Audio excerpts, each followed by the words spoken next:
Welcome to Balanced Life with Debbie Carlin Boyle. Conversations connecting to a healthier you. The show that gives you all the latest and greatest health and wellness information to inspire you to live a life of balance and joy.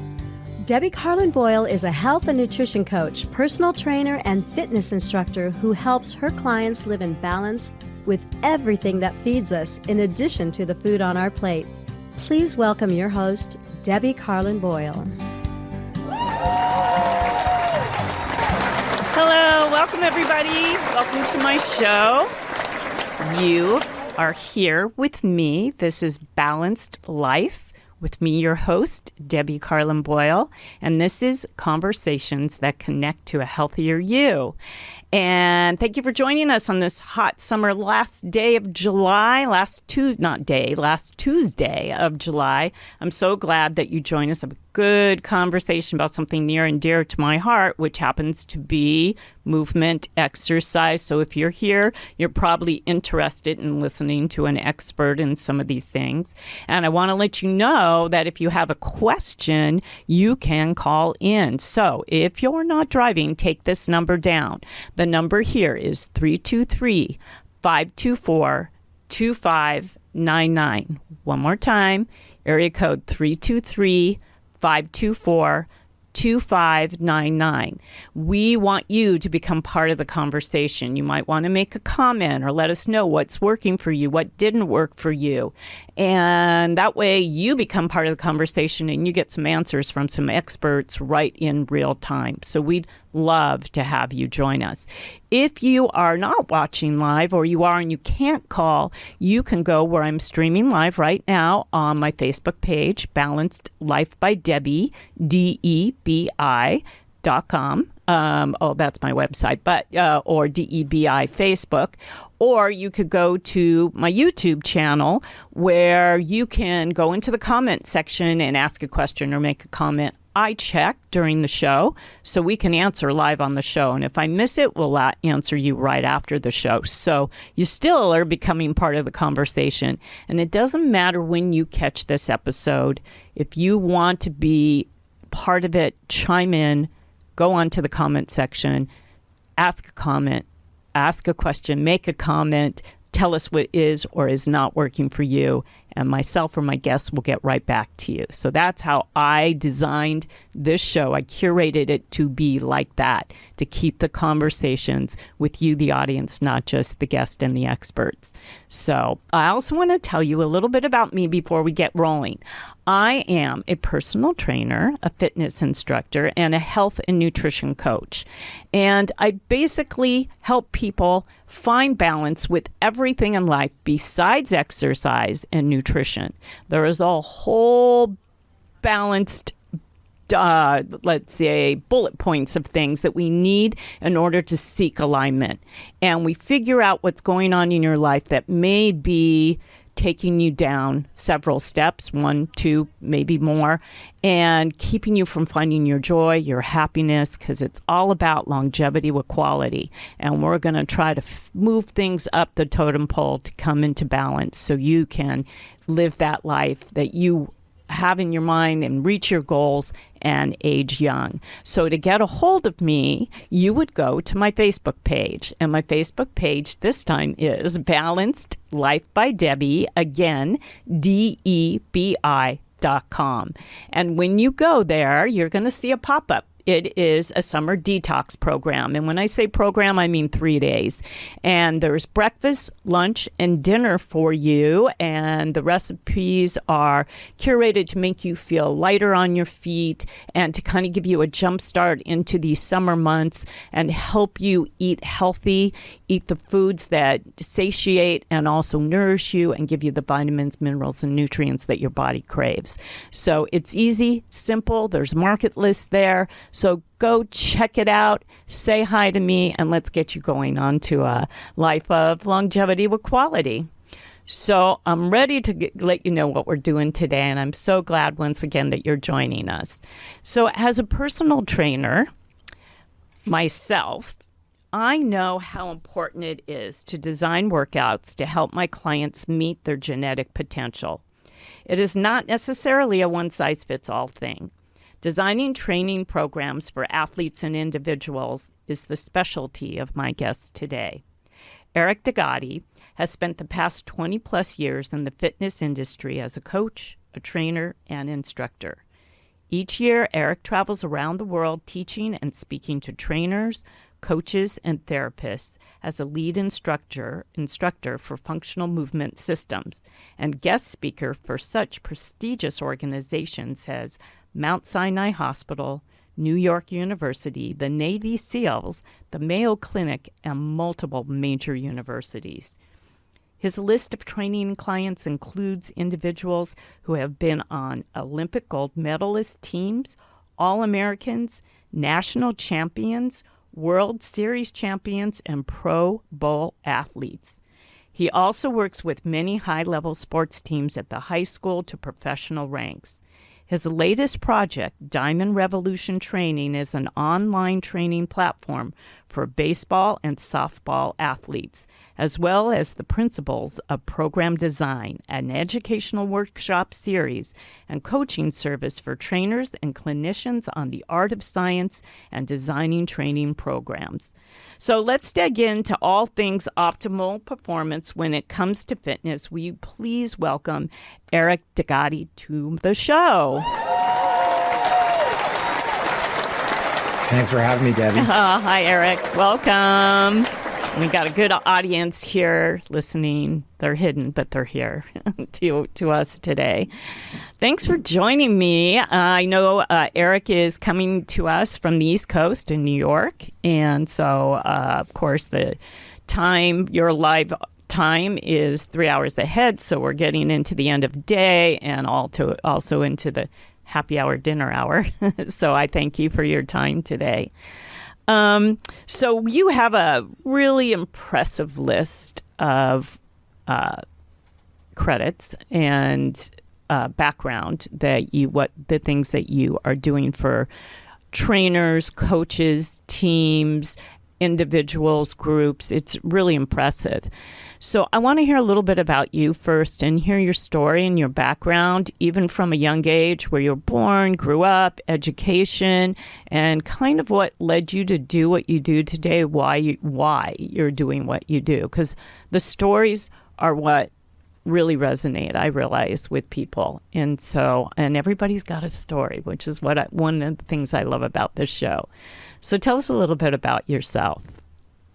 So I am going on year number 25 in the fitness industry. And so over that time, I've had some good fortune, as you said, to work in a lot of different unique areas. And I'd like to say I had this master plan when I started out, but I really didn't. I knew that I was looking to do something in this arena with fitness and wellness and health, and a couple things drove me to it. One, from a personal side, is I dealt with some pretty bad back pain in my early 20s. I was sleeping on the floor for about 6 months, and that was just out of pure stubbornness. And then finally, my mom convinced me to go to the doctor, and I, waited in the waiting room for hours to go into another room to wait for another hour to have a doctor look at me and say, well, could be anything. And I said, really? That's the best answer I can get after all this time? And so I said, you know what?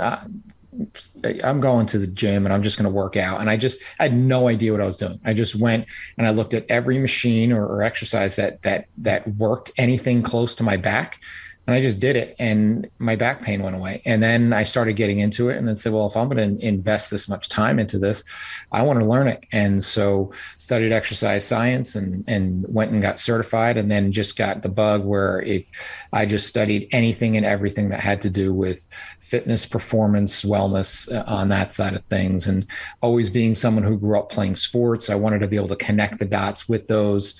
And then as I started to learn more and more, got to work with a lot of the athletes in my area in different sports, primarily in football and baseball, because those were the two main sports that I played. And then from there, got opportunities to not only work with a bunch of individual athletes, but I was a consultant for the New York Giants for 9 years, where we won 2 Super Bowls during that time. And then also, while this was happening, I owned my own training facility for 12 years, where we had a multidisciplinary center that had everything from physical physical therapy and chiropractic care and massage therapy to group fitness classes and personal training and sports performance training. And then also along the way, because I was always fascinated on the education side of things and kind of grooming and mentoring young trainers, I got to meet some brilliant people that became mentors, in Gray Cook and Lee Burton, who started functional movement systems in the FMS screen. And early on in the beginning years of that company, I got to be one of their lead instructors. And now I'm going on, I think it's maybe 18 years teaching for them all over the world, as well as developing my own curriculum of education for trainers and coaches that I go out and teach, and teaching them, as you said, teaching them how to write programs. And I'm sure we're going to get into this in some of our conversations, in getting them to understand the big difference between what a program is and what a workout is, and what some of our obligations are as professionals to better serve the public, because the perception of what fitness is and what we do as trainers is not very good, unfortunately, and we're trying to change that. Yeah, I like that, because that's very true. And I've been a little longer than you. I've been in the business, but not so concentrated as you. I've been in the business about going on 30 years, and I started cardio stuff. So I started as a spin instructor, which led me, and I was doing my own workouts in the gym, and then people from my class would come up and ask me to train them, and I wasn't qualified. So that's what threw me into the personal training realm. And I went through a program that was really tedious. It was a 3-month program to become a trainer, and it was in a gym by a former bodybuilder, a guy by the name of Bill Cunningham, Irish man. He was, at the time, he was in his early 70s, but he was an Arnold Schwarzenegger type, that he had won many competitions over the years, and he understood body mechanics, and he understood functional movement, and he understood physiology. And so we had the practical course, the book part of it, in a big conference room. And it was a 3-day-a-week thing. It was, I remember, it was like Tuesday, Thursday nights, and then all day Saturday. And then we had the practical part of it, which was actually in the gym. So we had to demonstrate. So we weren't just writing out programs that we, once we heard a scenario of a client, we were actually implementing them and using the other students as our guinea pigs, our client. And it really gave me a great, strong foundation to go through the fundamentals like that, and not just read it on. 30 years ago, you couldn't do a course online, So this was really, it was in 1896. So it wasn't quite 30 years ago that I did that. But nonetheless, it was still, you couldn't do it online. And we did that. We got down and dirty, the nitty gritty stuff of it. And that's what I like. And I find, being in gyms for all these years, that a lot of trainers don't have that fundamental. But the trainers that sent me to this guy said, this is where you go. This is how it happens, called the American Academy of Body Sculpting, since it's still going, but obviously he's not doing it anymore, but he's still around, and he's still lifting, and he still looks great. So, and so that's why there's a strong need and an appreciation for who you are and what you do. But let's, where in New York are you located? I'm just curious. Technically in New Jersey. I joke, I'm in northern New Jersey. I'm anywhere from 30 minutes to 3 hours outside of Manhattan, depending on traffic. Oh, yeah, I get that. Yeah, I'm here at Burbank Studios. Same thing, 30 minutes or 3 hours for me to get to Warner Brothers. So yeah, it just depends. It just depends. LA and New York, you know how that is. So, and you were born there. Is that where you were born and raised? Yes. And so you were a kid who played sports, and that's where this all stemmed from. But let's get to, let's talk about functional movement and what the definition, like, just start from the beginning.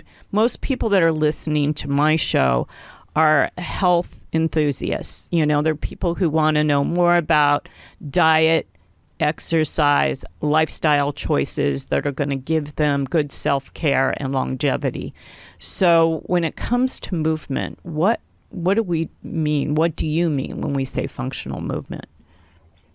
Well, unfortunately, it's a term that kind of got dragged through the dirt a little bit in the last couple of years in the industry because, as most things do in fitness, it goes in waves of popularity. And when I started in the late 90s, everything was kind of bashing the old school bodybuilding type of training and was moving towards more quote unquote functional training. But we didn't necessarily have a definition of what that meant. Mm-hmm. It was just doing things different than we had done them previously. And so when you boil it down, really what we're looking at is there are certain things you're going to ask of your body to do, whether it's going about your daily activities or whether it's you're performing in a sport or you need them for your occupation.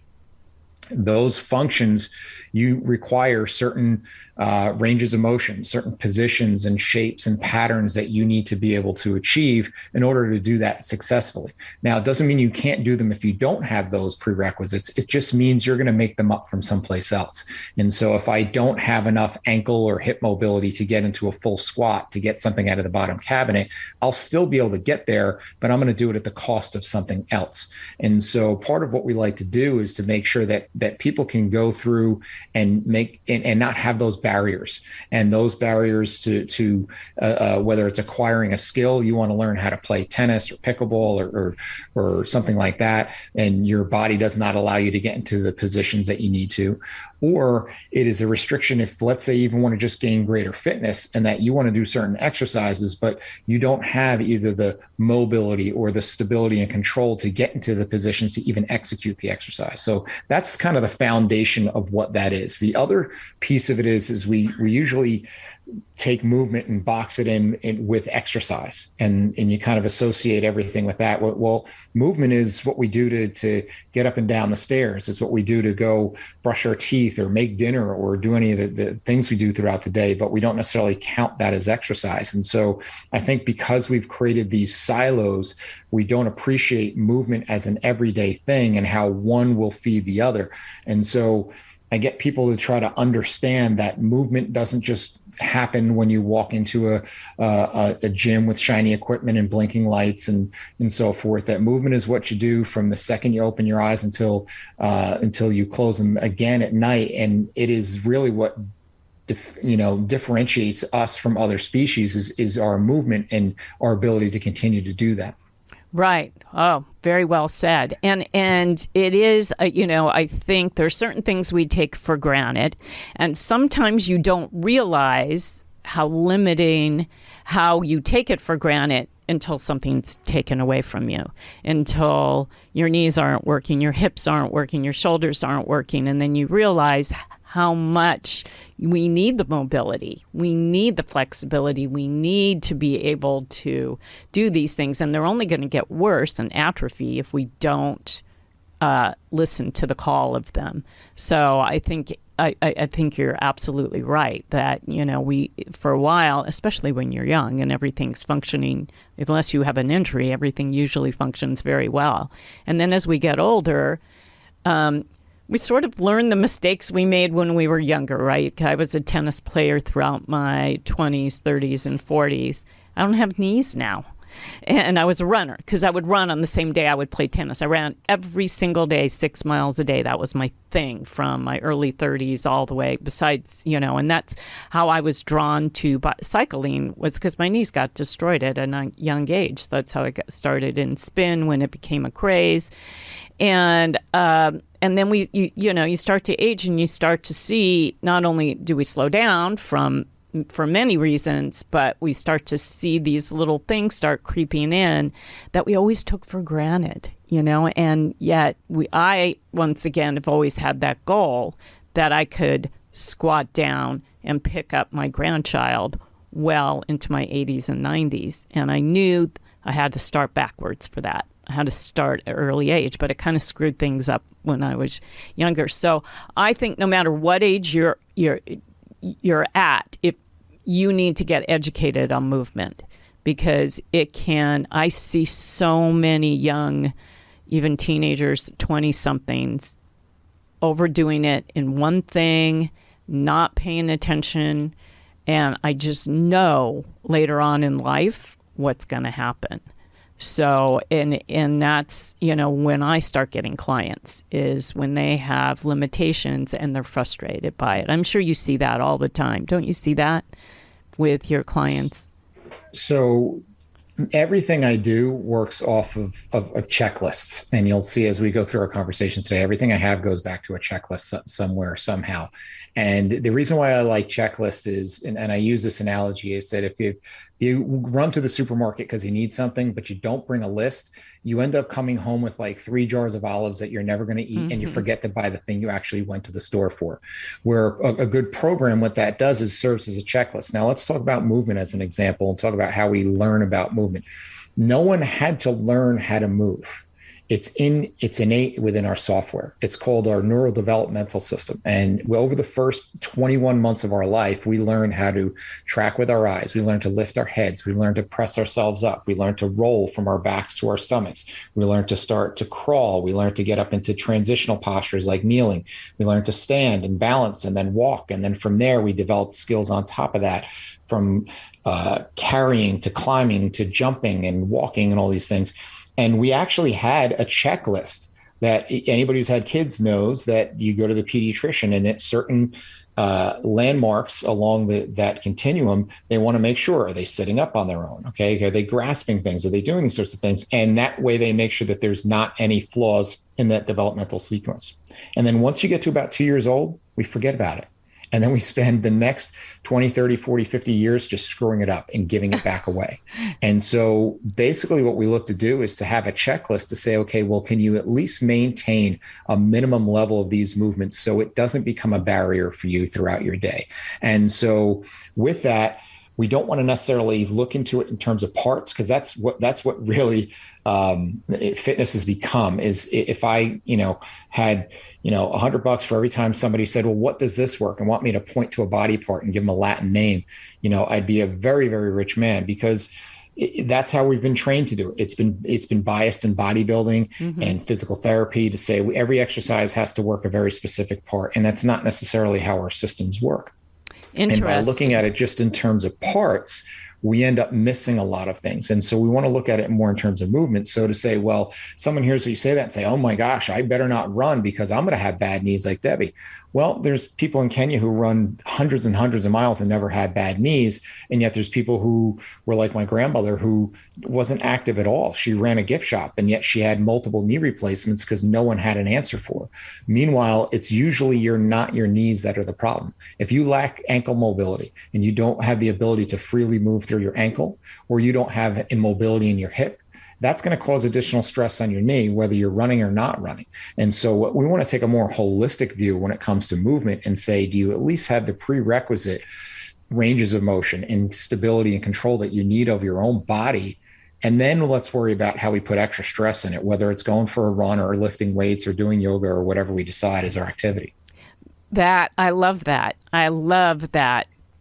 Taking that holistic approach, and things, like laying in the sun when I was younger, things you wish you knew then that you know now that would make a difference now, and that's true with movement. That was so well said.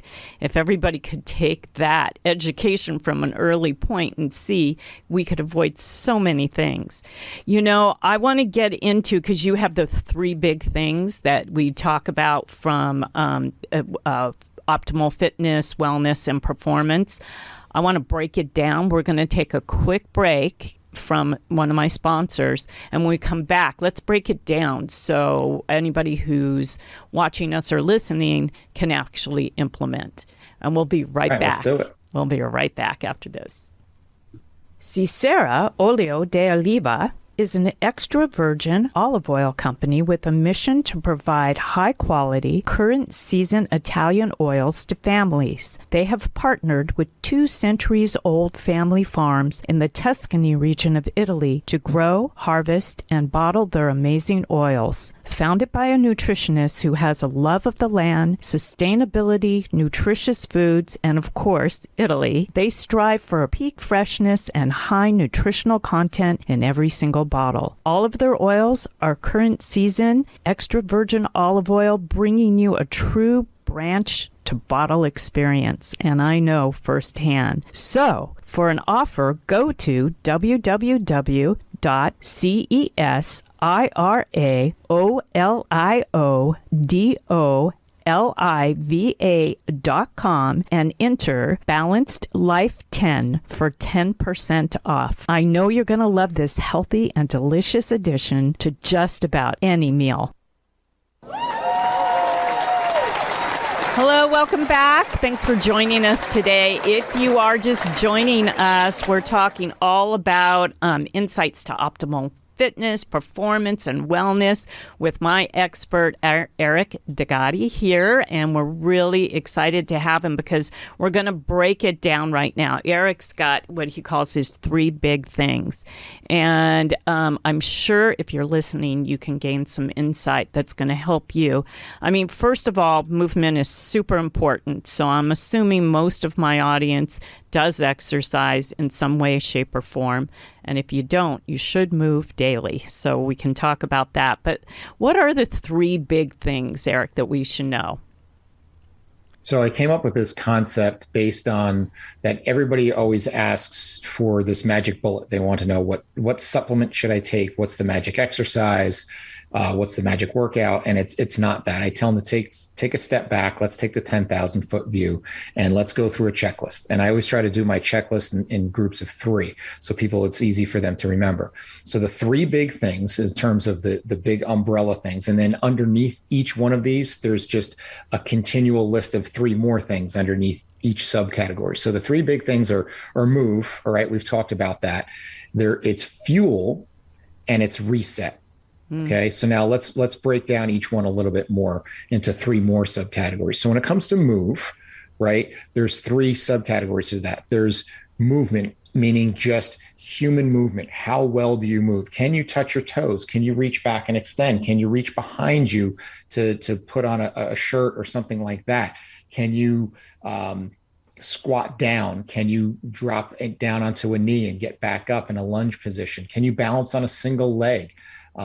These are the sorts of things that we want to look at in terms of how well you move, and make sure we check that box. Make sure you can do the daily activities that you need to do, whether it's your things that you do from day to day, whether it's part of your occupation or part of your sport. The second piece of that is looking at strength. And this is something that's been always thought of as kind of the meathead type of thing and lifting weights and so forth. And nothing could be further than the truth that there's research that actually shows one of the highest correlations with mortality is your grip strength. Okay.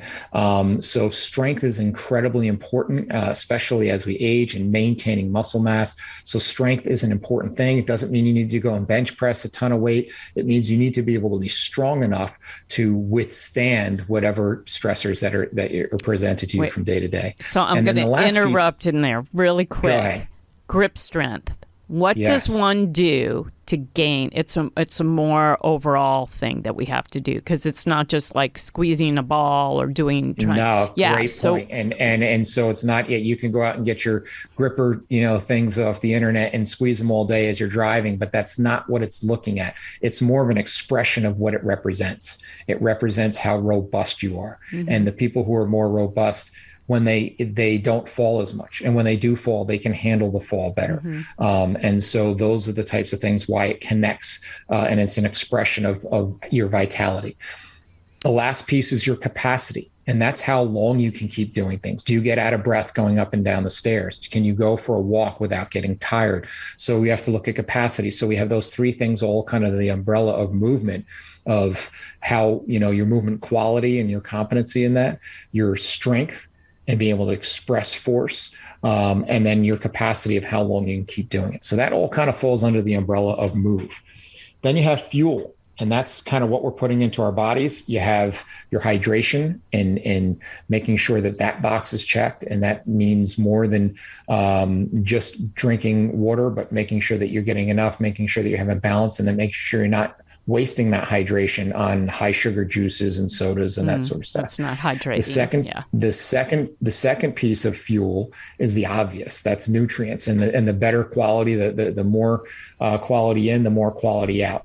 And obviously the verse is true, as they say in technology, garbage in, garbage out. So the nutrients. But the other piece that people don't realize is the fuel of what you let into your eyes and ears, and how that's going to impact your thoughts, how it's going to affect your beliefs and your preferences and those sorts of things. So obviously with social media, that can be something that can be a huge drain. And there's tons of studies and documentaries about the stress that social media can then bring, but also just 24-hour news cycles and those things that you're constantly letting in. And so you're affected by the people that you're around, the books that you read, the TV you watch. And so that fuel is just as important as the food we eat and the fluids that we drink. And so that all goes under the subcategory of fuel. I've never heard it put as, sort of using as fuel for the way you absorb your thoughts and what you see and what you hear, as, the top heading has fuel. And yet it's so perfect. It's perfect. It's a perfect word for we need to be cognizant of what we're allowing in to our minds, and that's fueling our brain. I really never heard it that way. I love that. I love the way you put that. And if you think about when people want to feel good, Debbie, like who's ever gone for a nice long walk and come back and said, wow, I should have never done that. I feel like crap now. Nobody. Right? It doesn't happen. But how many times have you watched the news or scrolled your Twitter feed and said, oh, I feel so much better. That was great. Hardly so ever. Like if you think about that, like those inputs are happening every day. And the beauty of that is, for the most part, we have a choice in how we decide those things. So yes. A lot of it comes down to your habits and what I call your non-negotiable habits. And that comes also back to a bigger umbrella of that I tell my clients is that you get what you tolerate. And you've kind of set the bar for yourself to say, I am not going to tolerate being someone who's not going to be vital into my 90s, that can't pick up my grandchild. And that's the bar you've set. A lot of people settle for a very low bar. And yes. So unfortunately, that's why they settle for being where they are. And because they're either afraid to make that change, or they're too tied to that narrative that I'm not a gym, quote unquote, gym person, or I'm not a quote unquote health nut. And so that changing that narrative and that mindset is incredibly important. And that can't be done if you're getting, constant input telling you the opposite. I agree with you. So that's why the fuel's so much. Important. Yeah, I agree with you. And because we're being fed, literally being fed things that harm us. And so you have to be willing to, if you grew up eating junk food and you want to continue to do that, you're going to have not such a good outcome going down the line.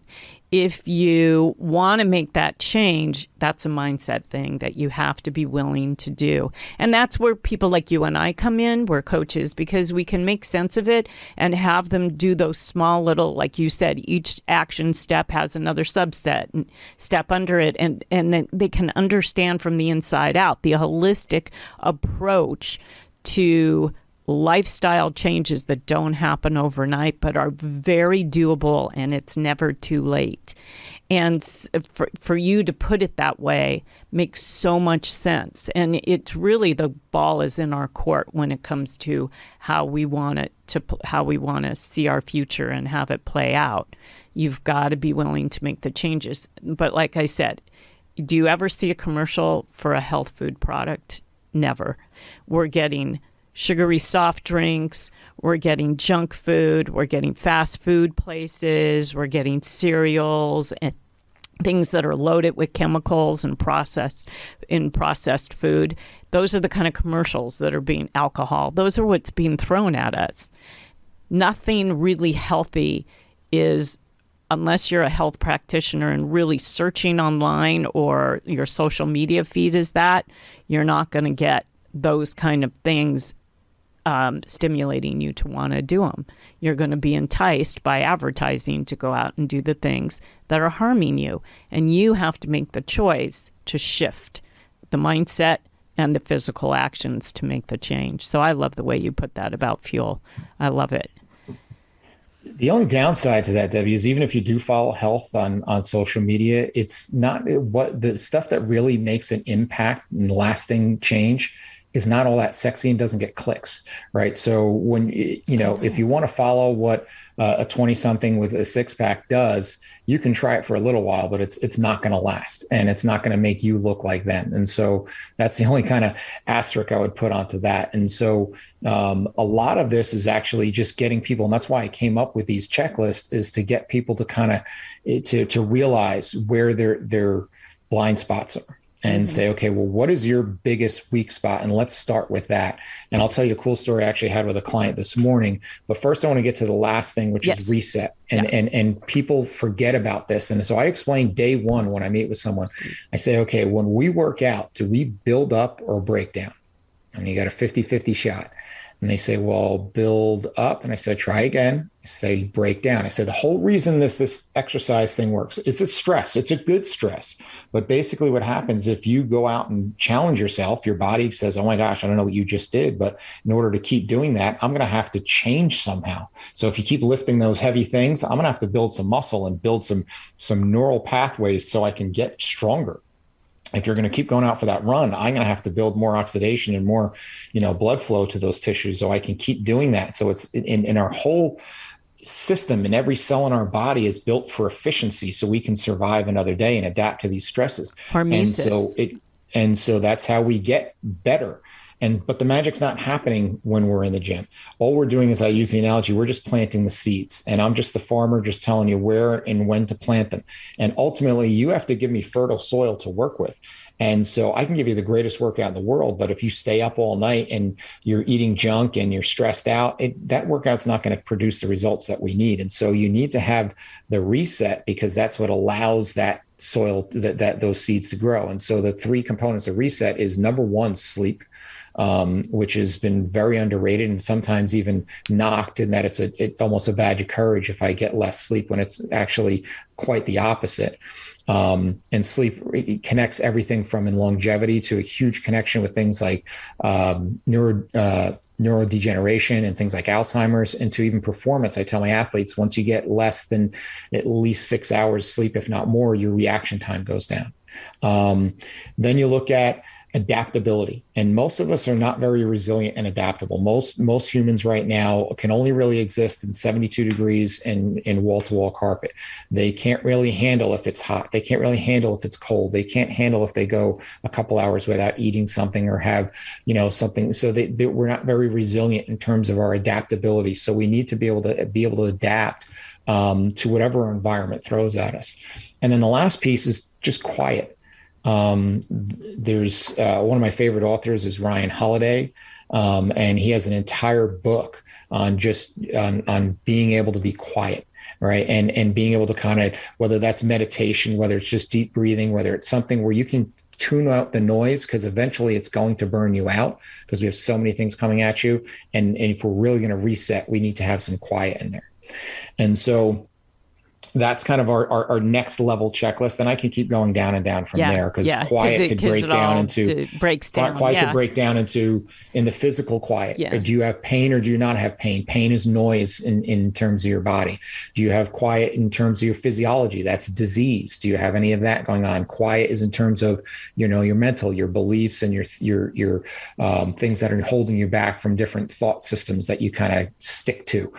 So that, we can keep going down the rabbit holes with that. No, I love it. No, you were talking about, I know I punched in there, hormesis, and putting our body into a state of maybe something that doesn't feel comfortable at the moment, but that's how we change, and that's how our body adapts. And adaptability is what we need big time to adapt to cold. So that's what the cold plunges are for. I take hot yoga, so I'm adapting to heat and movement at the same time. I'm putting my body in a state of sort of almost a fight or flight state, but not in the kind of high cortisol state that where because of my nervous system or I've overtaxed my adrenals, but I'm actually putting it in a place of survival, so I'm able to take it up a notch. And you do it gradually. Again, it's a step-by-step thing. It's not one cold plunge. Yes, is a good thing, but it's something that you should think about to do on a regular basis.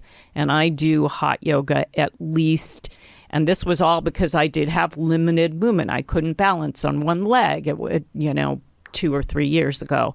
Now I can. I'm in my late 60s. This is something that will be part of my life as long as I can make that happen. But it's putting my body in a state where it's working a little bit harder, which is the same thing, breaking down when you push heavy weight, something we know creates longevity, and allowing me to do it again the next day. And it's a little bit easier. So I challenge myself again. And that's, it's just incremental. It's steps. I love that. I love what you were saying. I think makes so much sense, and it's so vital that we all should be paying attention to that. And the elegance of what you're talking about, whether it's a cold plunge or the sauna or a HIIT workout or lifting some weights, those are relatively short, specifically dosed exposures to those stressors. Okay. And they're by your own choice. And so that also makes it a little bit easier. And then with that, understand that the magic is not happening there. It's happening after that. And that's why the reset is important. And so that's how we build resiliency in strength. And so we also have to look at that in the scheme of everything. I alluded to earlier a situation with my client this morning, and sometimes it's just being able to step back. He came in, he's been dealing with some back pain. And so I kind of said, let's zoom out for a minute. And I used a chart that I got from Dr. Andy Galpin, who's a brilliant researcher in exercise science, one of the leaders in our field. And basically he gives you 4 quadrants. And he says, okay, you have your work and your business is 1. You have your family and friends is 2. You have your health and fitness is 3. And then your recovery is 4. You have 10 points, and you can allot whatever score you want to each quadrant, but you only have a budget of 10 points.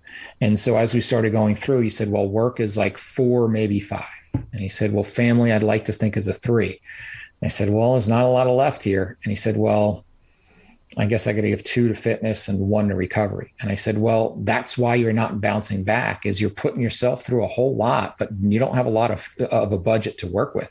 And so that was the realization to say, wow, now I kind of see where I'm at. And so it's the realization I'm not broken. It's the realization there's not something wrong with me. It's just that I'm not budgeting my money well. If I went out and went to the mall and just went with the credit cards and went crazy and got a whole bunch of stuff, and then I can't figure out why I'm broke at the end of the month, it's not something wrong with me. It's that I made some bad choices. I didn't have the right habits that I needed to get to where I wanted to be if I wanted to attain some level of wealth. And so the same thing goes for your body. You have to understand the repercussions of your choices, both positive and negative, and not get caught into the situation where I'm either fit or I'm not fit. I'm healthy or I'm broken. No, it's not that simple. It's not that black and white. Yeah, it breaks down much smaller. That's kind of why I call my business Balanced Life, because one of the things, not so concentrated as what you were just saying you did with your client, but with my health coaching clients, and all of my personal training clients are health coaching clients too, because of course I'm coaching them on all these other self-care things in their life. I have what I call the circle of life. And, it's things like finances, sleep, creativity, career. It's all the things that we need, to find balance. And I make them put dots on where they're at. So if you're low towards the bullseye, let's say that your finances aren't doing well, but your exercise is here and your creativity is here. And so those are out. They get a visual of the circle when they connect the dots, what needs to be come up back into balance. And it's for them to see how it breaks down, because everybody has that way. They don't take the time, like you just did with your client, to see the why. Why is this not working? why is this happening? Why does my body feel this way? This is a way for them to get a visual, and most people are visual, so that's why I love that you did that. That's very cool. You have, in the time we have left, which is basically about 6 minutes, I wanna break down let's just talk about somebody who wants to begin, and get started with movement, because all of the things we've been talking about could happen to them as they age. It may not be happening now, but they want to make a change. What's the very first thing someone should do? Should they get started? Okay, so the first thing is get the right mindset, is that the whole no pain, no gain thing is nonsense. Nothing should hurt, right? So if something does hurt when you go to move, there's a couple of reasons for that. It could be that you just don't have the movement capacity that I talked about earlier to be able to do that. And in that case, you got to get that figured out. You need to find a professional who can figure out why your knee hurts when you go for a walk. The other thing with the no pain, no gain is that this is not a sprint, it's a marathon, and that nothing changes from one set or one workout or one day. It's the accumulation of everything over time. And so what we need to look at is that you want to be right where we call the edge of your ability, and where you're right between two places where you're challenged, but you're successful. Challenged, because that's, as we said already, that's what makes you change. Successful, meaning that, let's say you're going to lift a weight and you're going to try to do 10 repetitions. If you can only get to 8 repetitions and then your form falls apart or you can't get it, well, then you weren't really successful. You weren't able to complete that. So you need to be right at that edge of your ability where you can do just what you want to do, and it's challenging, but it doesn't kill you. And that you shouldn't wake up the next day where you can't walk up and down the stairs and get up in and out of your chair. That's not what good training and good exercise should feel like. It should build you. It should, you can feel like you've done something, but it shouldn't break you down. That's this whole misconception that that's what it should feel like, that you just have to beat yourself into submission every single workout. Then, like I said, you need to have a robust profile of what you're looking to do. You need to have some strength work in there. I recommend at least 2 days per week of strength work. It doesn't take a lot. You don't have to go out and be a bodybuilder or a power lifter, but just some level of strength work that's going to challenge your main patterns of movement in your major muscle groups. You want to make sure that you have good fluid movement and mobility. So anything from just a beginner yoga class to Tai Chi or things like that, or even just walking kind of can help and aid in that. And then with your capacity, we want to make sure that we work on all ends. We want to make sure, and this is a big mistake that people make when we talk about challenge, is that very few people can get on a 0 to 10 scale. Very few people can get to 8 or higher, and very few people ever let themselves get to below 5. And so we diet what Tim Ferriss, who I actually got to meet and was in his book 4 Hour Body. Mm-hmm. He says we kind of all diet this simmering 6, where we just never get the capacity to really push ourselves and do that cold plunge or do that high intensity work or sprint or lift a heavier weight, to where we get to where we're working like an 8 out of 10.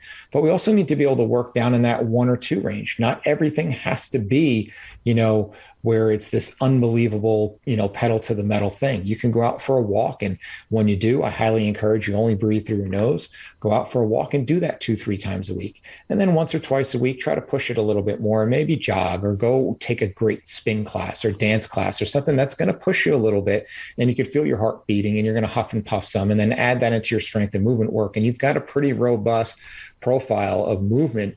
And it doesn't have to feel confined to where I'm doing the same exercises for 3 sets of 10 on these confined machines for the rest of my life, because quite frankly, it's boring to most people. So you need to find things that are engaging and fun. And that's kind of the beauty of blending functional movement and blending it with your everyday activities. I have to agree with you wholeheartedly. I have a question, or maybe just a thought. But so I teach sculpting classes, and knowing that, not everybody can afford a one-on-one personal trainer. And so, you just alluded to, and you talked about all these different kind of classes people can take.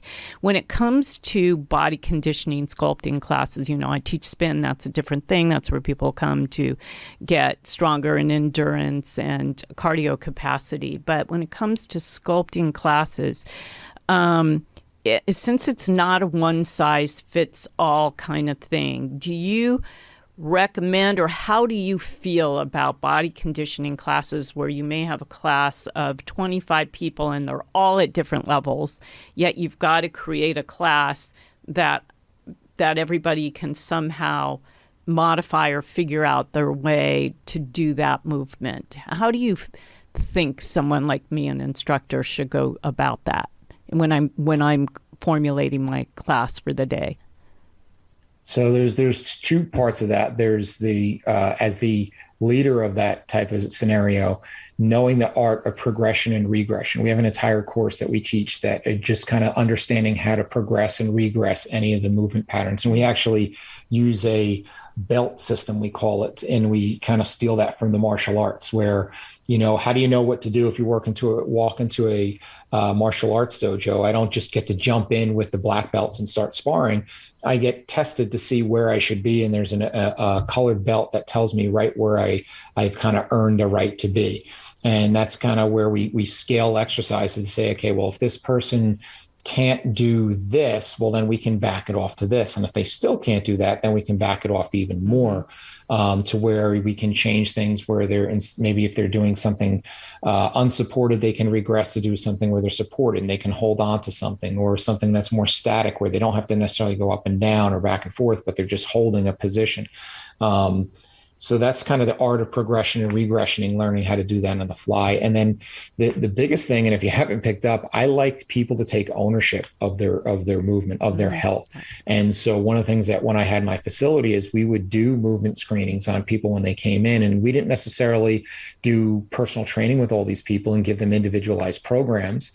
But what we did is made them aware to say, okay, well, you don't really hinge at your hips real well. And what does that mean? That means when you go to touch your toes, you can't quite get there. It means that anything that you do kind of reaching below your hips could, add some additional potential risk. So if you get into that class and they ask you to maybe do a deadlift, or they ask you to try to do a kettlebell swing or one of those things, that's probably not right for you. And it's not because the exercise is bad or the instructor is wrong. It's because just your body doesn't go there. Now you have two options.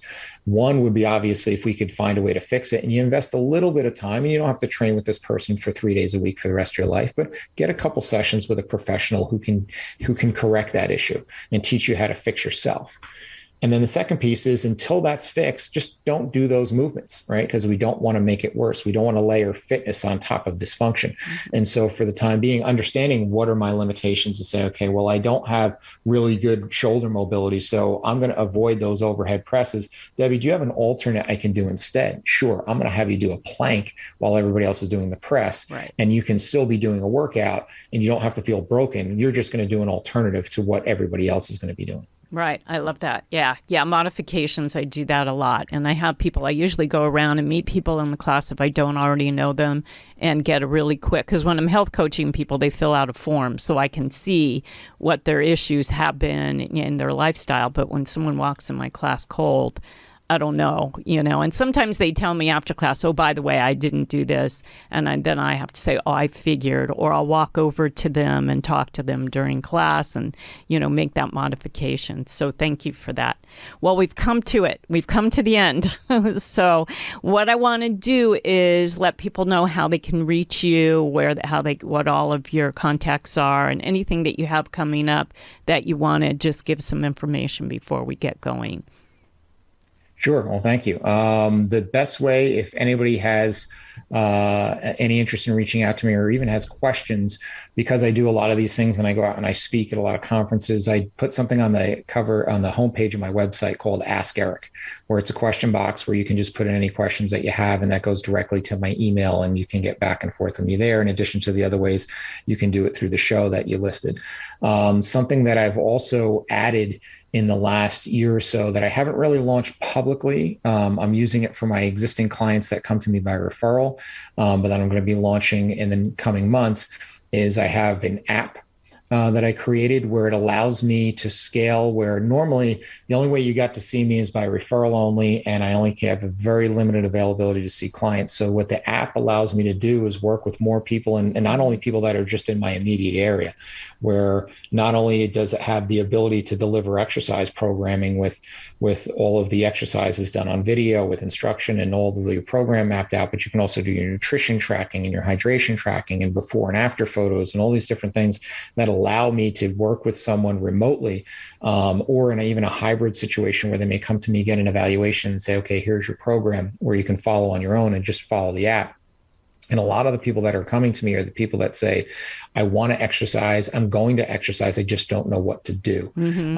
And so that's where I can kind of give the direction to somebody who just needs to know what to do. I don't necessarily have to stand over them to make sure that they're doing it because they are disciplined enough to do that. They just need the direction. And that's one of the things that I'm going to be looking to push out in the next 6 to 12 months. Oh, I love that. You're always thinking, and we always have to grow. We always have to keep moving with what, I love that you're doing that. I'm going to say this really quick, but I'm actually on an app. So if somebody wants to work with me and take a spin class and you have a stationary bike at home, you can take a class. You can go to TurboFit, TURBO app, just TurboFit app and scroll down, look for DIGS spin classes, cycle classes, and you'll see you can take a cycle class with me either live, look on their schedule, or anything that's archived. Anyway, I had to get that in because you just reminded me, and I never talk about that on my show, that people can actually work with me on this app. But I love the idea of an app. I think it's big, and it's a great way for people, especially since the pandemic and people got, and everything shut down. All right. So your website is, say it again. Did you say it?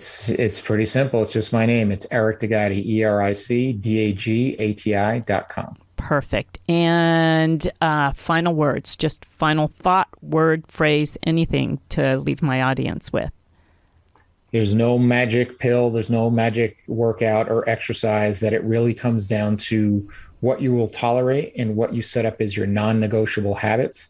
And then keep an honest checklist with yourself, going back and looking at those 3 big things. Or even if you have another system like Debbie, you mentioned with the circle, is really elegant in terms of just kind of knowing where you're at and understand it's dynamic, that life happens. It's going to change. We are not cyborgs or robots, and that sometimes my fitness can be a little higher on the scale. And sometimes it may have to take a back seat because I have to spend more time on my business or my family, or I may just need more time to reset.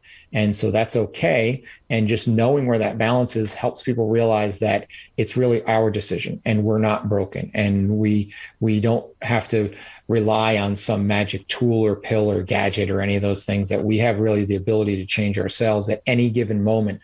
And what you can do with that information is the most powerful thing in terms of giving you a robust and vibrant life. Well said. So true. Well said. Take Eric's advice, everybody. I want to thank you, Eric, and I want to thank you, the audience, for listening today. And I want you to remember to keep going out and finding those conversations like the one we had today that connect to a healthier you. All right. Bye, everybody. We'll see you in 2 weeks. Thanks so much. Bye.